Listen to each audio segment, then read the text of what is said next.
Hello friend, ছোট্ট একটা blog নিয়ে আবারও তোমাদের সামনে এসে হাজির হলাম। তো রাতে দেখো ছোলা এবং বাদাম ভেজানো ছিল। তো সকালবেলায় আমি ফ্রেশ হয়ে সেগুলো নিয়েই বসে পড়েছি। তো সকালবেলার আকাশটা দেখো বন্ধুরা, কত সুন্দর লাগছে।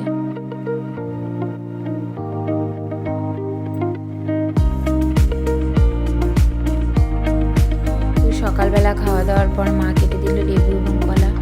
তো আমি সেগুলো নিয়েই বসে পড়েছি।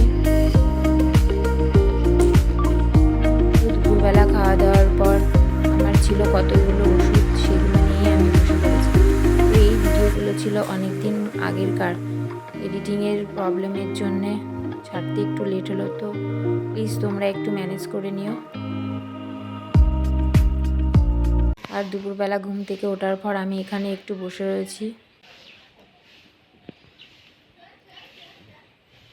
আর এটা ছিল পরদিন সকালকার ভিডিও। মা গেছিলো একটু দোকানে, তো দোকান থেকে কী কী এনেছে তো চলো সেটাই তোমাদেরকে দেখিয়ে দিই। তো মা স্নানের আগে দরজা জানলাগুলোকে একটু পরিষ্কার করে নিচ্ছে, অনেক দিন ধরে পরিষ্কার হয়নি তো তাই।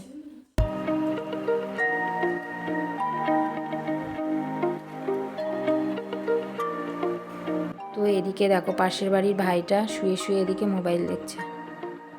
আর সন্ধ্যাবেলায় মা বানিয়েছিল টিফিনে লুচি এবং মিষ্টি। তো চলো বন্ধুরা, ভিডিওটা কেমন লাগলো প্লিজ কমেন্ট করে